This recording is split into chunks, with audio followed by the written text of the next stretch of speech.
આવતીકાલે જે સામાજિક વિજ્ઞાનની પરીક્ષા છે એમાં કયા કયા ચેપ્ટર આવવાના પહેલાં એની વાત કરી લઈએ. તો પહેલું ચેપ્ટર ભારતનો વારસો, બીજું ચેપ્ટર ભારતનો સાંસ્કૃતિક વારસો, ત્રીજું ચેપ્ટર ભારતનો સાંસ્કૃતિક વારસો શિલ્પ અને સ્થાપત્ય, ચોથું ચેપ્ટર ભારતનો સાહિત્ય વારસો, આઠમું ચેપ્ટર કુદરતી સંસાધનો, નવમું ચેપ્ટર વન અને વન્યજીવ સંસાધન, 11મું ચેપ્ટર કૃષિ, પછી 12મું ચેપ્ટર ખનિજ અને શક્તિ સંસાધનો નથી આવવાનું. ઓકે, 12મું નથી આવવાનું. પછી 15મું આર્થિક વિકાસ, 16મું આર્થિક ઉદારીકરણ અને વૈશ્વિકીકરણ, અને 17મું ચેપ્ટર આર્થિક સમસ્યાઓ અને પડકારો, ગરીબી અને બેરોજગારી. અને ઘણા લોકોને 20મું ચેપ્ટર થયું છે. અત્યારે દિવાળીનો મોસમ વહેલો આવી ગયો છે. 20મું ચેપ્ટર ચાલુ થયું છે. ભારતની સામાજિક સમસ્યાઓનો પડકારો બધા નથી, પણ ઘણા લોકોને ચાલી ગયું છે, એટલા માટે આપણે લઈએ છીએ. આ પ્રશ્નો બોલીશ, તમારે ટીક કરી લેવાના છે આ ગાઈડમાંથી. આ ગાઈડમાં આ જવાબો તમને મળી જશે. બરાબર, આ પ્રશ્નો આમાંથી છે. તો ભારતની સંસ્કૃતિનો પરિચય આપો, ભારતનો વારસો. બીજું, સંસ્કૃતિનો અર્થ આપી વિગતે સમજાવો. પછી પ્રાકૃતિક વારસાના અંગો તરીકે ભૂમિ, દ્રશ્યો અને નદીનો પરિચય આપો. ભારતના સાંસ્કૃતિક વારસાનો ખ્યાલ આપો. આર્ય અને દ્રવિડ સંસ્કૃતિની વિગતો આપો. ભારતની પ્રાચીનતમ પ્રજાનો પરિચય આપો. ગુજરાતનો સાંસ્કૃતિક વારસો સવિસ્તર સમજાવો. ભારતની એક પ્રાચીનતમ પ્રજા તરીકે ઓસ્ટ્રોલોઇડ પ્રજાનો પરિચય આપો. ભારતના પ્રાકૃતિક અને સાંસ્કૃતિક વારસા વચ્ચેનો તફાવત જણાવો. ભારતીય વારસાના જતન અને સંરક્ષણ અંગે આપણી બંધારણીય ફરજો જણાવો. ભારતની વિશેષતાઓ જણાવો. ભારતના ભવ્ય વારસાના મુખ્ય બે પ્રકારો દર્શાવી તેના પ્રાકૃતિક વારસામાં કઈ કઈ બાબતોનો સમાવેશ કરી શકાય તે આલેખો. ભારતના ભવ્ય વારસાના નિર્માણ અને ઘડતરમાં કોણે કોણે મહત્વનો ભાગ ભજવ્યો છે તે જણાવો. સિંધુ ખીણના કયા શિલ્પો જોઈને આપણા સાંસ્કૃતિક વારસા પ્રત્યે ગૌરવ અનુભવીએ છીએ. આપણા સાંસ્કૃતિક વારસામાં કઈ કઈ બાબતોનો સમાવેશ થાય છે. આપણે નદીને લોકમાતાનું બહુમાન આપ્યું છે શા માટે. નેગ્રીટો પ્રજા વિશે ટૂંકમાં માહિતી આપો. ચેપ્ટર નંબર 1 ના આટલા એમપી પ્રશ્નો હતા. ચેપ્ટર 2 આપું છું. ચેપ્ટર 2 નું નામ ભારતનો સાંસ્કૃતિક વારસો. શું છે ભાઈ? ભારતનો સાંસ્કૃતિક વારસો, પરંપરાઓ, હસ્ત અને લલિત કલા. તો પ્રાચીન ભારતના વારસાની માટી કામ કલા જણાવો. પછી નૃત્ય કલા ક્ષેત્રે ભારતે કરેલી પ્રગતિ. ભારતની એક કલા તરીકે હાથ વણાટ કલાનો પરિચય આપો. ચર્મકામ વિશે સમજાવો. ભારતની એક કલા તરીકે કાસ્ટ કલાનો પરિચય આપો. ભારતની એક કલા તરીકે અકીક કામ. ભારતીય નાટ્ય કલા, પછી ભવાઈ, પછી ગુજરાતના ગરબા ગરબી, આદિવાસી નૃત્યો. બેવડ ઇંક એટલે શું? લોથલના કારીગરો ધાતુમાંથી શું બનાવતા હોવાનું જણાયું છે. અકીક એટલે શું? નાટ્ય કલા સમાજ જીવનને પ્રતિબિંબિત કરે છે, આ વિધાન સમજાવો. સંગીત મકરંદનો પરિચય આપો, મોસ્ટ આઈએમપી. ભારતીય સંગીત કલાની માહિતી આપો, મોસ્ટ આઈએમપી. સંગીત રત્નાકરનો પરિચય લખો, મોસ્ટ આઈએમપી. સંગીત પારિજાતનો પરિચય આપો, મોસ્ટ આઈએમપી. બેન આપને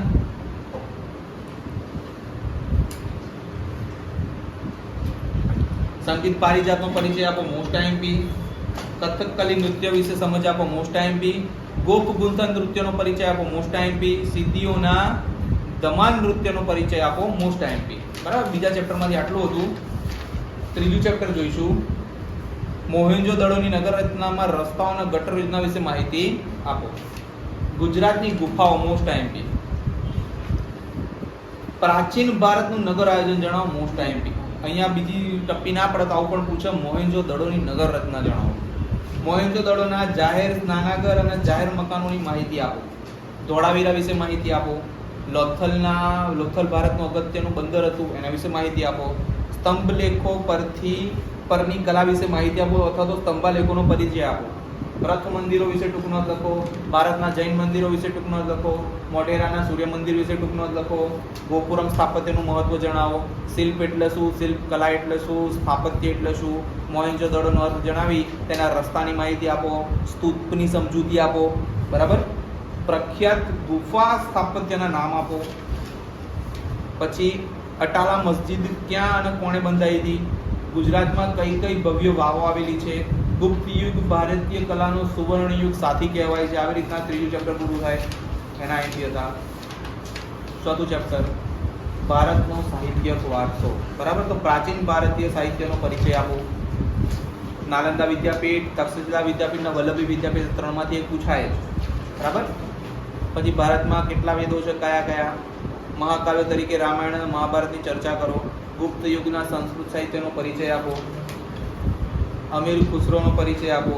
યજુર્વેદ વિશે માહિતી આપો. પ્રારંભિક બૌદ્ધ સાહિત્ય કેટલા ભાગોમાં વહેંચાયેલું છે, કયું કયું. બરાબર. આટલું એમપી આમાંથી છે. પાંચમું ચેપ્ટર બેટા કરું ને, ભારતનો વિજ્ઞાન અને ટેકનોલોજી વારસો. પાંચમું ચેપ્ટર પ્રાચીન ભારતનું ધાતુ વિદ્યામાં પ્રદાન જણાવો. પ્રાચીન ભારતે રસાયણ વિદ્યામાં સાધેલી પ્રગતિનું વર્ણન કરો.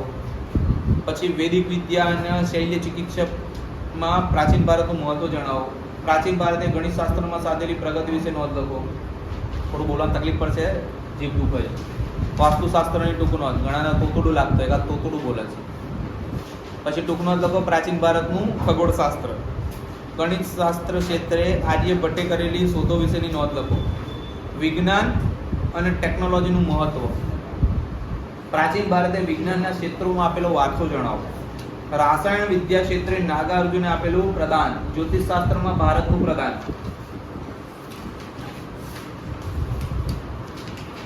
આઠમું ચેપ્ટર. બરાબર. આઠમું ચેપ્ટર બેટા કુદરતી સંસાધનો. એમાં સંસાધનો એટલો શું, સંસાધનોનો ઉપયોગ મોસ્ટ આઈમ્પી. પછી જમીન નિર્માણની પ્રક્રિયા વર્ણવી, તેના પ્રકારો શેના આધારે પાડવામાં આવે છે તે જણાવો.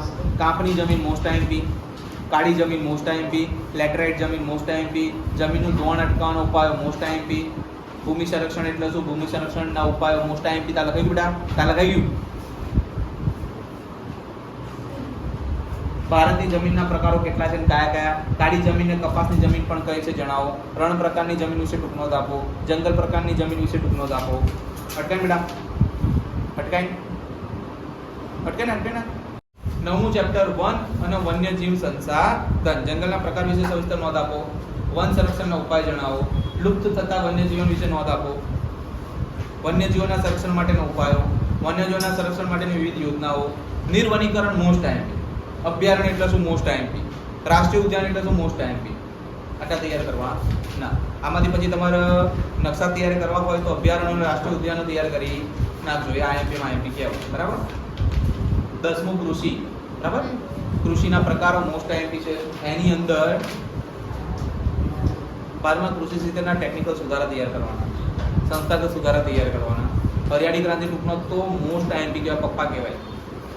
પછી વિશ્વ બજાર અને ભારતની ખેતી વિશે નોંધ લખો મોસ્ટ આઈએમપી. ડાંગર અને ઘઉંનો પાક, આ બેની ટૂંકનોંધમાંથી એક ટૂંકનોંધ કાલ પૂછાશે જ. બરાબર.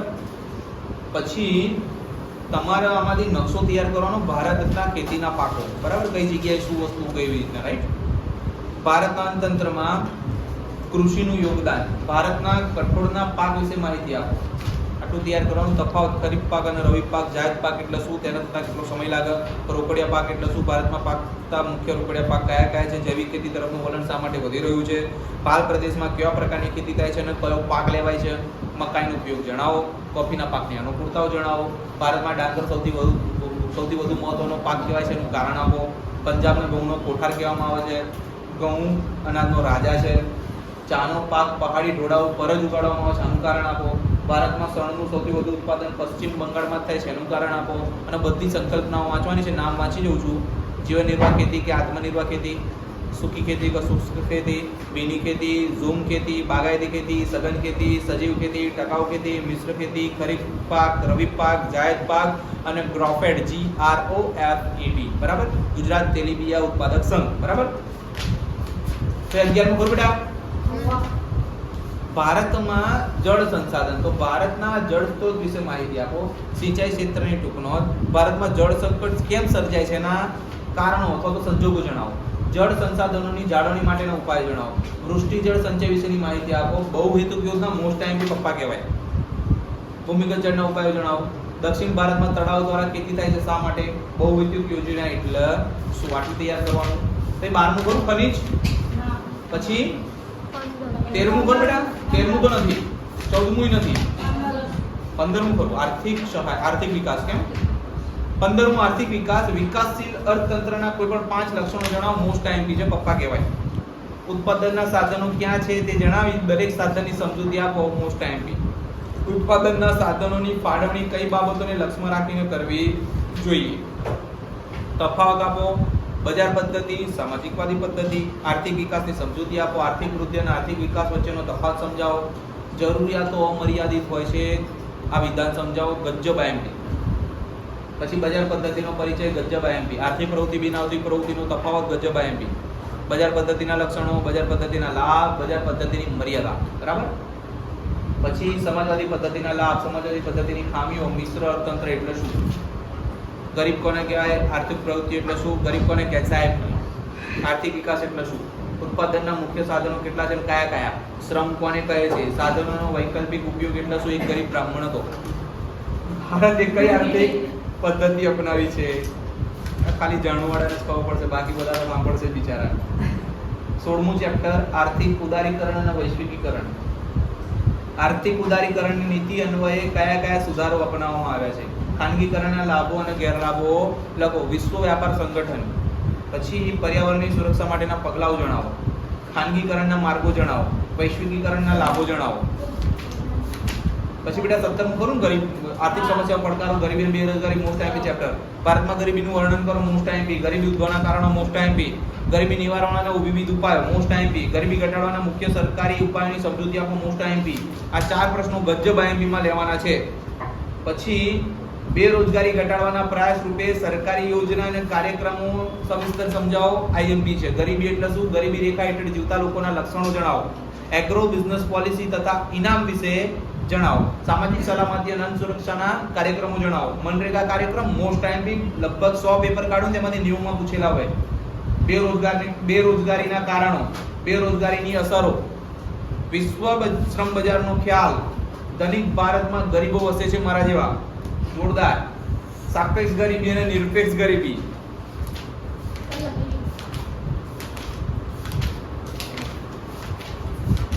એ ઉજ્જવલ હતું. બરાબર. 20મું ચેપ્ટર છે. અમુક લોકો નથી, પણ આપણે ચાન્સ નથી લેતા. જે લોકોને હોય એને કામમાં આવી જાય એટલે પ્રશ્નો યાદ કરી લો. ભારતની સામાજિક સમસ્યાઓનો પડકારો. 20મા ચેપ્ટરનું નામ સાંપ્રદાયિકતા દૂર કરવાનો ઉપાય. લઘુમતીઓના કલ્યાણ અને વિકાસ માટે બંધારણીય જોગવાઈઓનો પરિચય આપો. અનુસૂચિત જાતિ અને અનુસૂચિત જનજાતિના કલ્યાણ અને વિકાસ માટેની બંધારણીય જોગવાઈઓનો પરિચય. પછી ટૂંકનો આતંકવાદ એક વૈશ્વિક સમસ્યા. Most IMP. આતંકવાદની સામાજિક અસરો. આતંકવાદની આર્થિક અસરો. ભારતીય સમાજની કેટલીક જ્ઞાતિઓ અને જાતિઓની આર્થિક સ્થિતિ નબળી રહી છે. આતંકવાદ અને બળવાખોરી વચ્ચેનો તફાવત. નક્સલવાદ આંદોલન વિશે ટૂંકનો. બસ આમાંથી આટલા પ્રશ્નો ચાટુ કરી નાખજો. Thank you.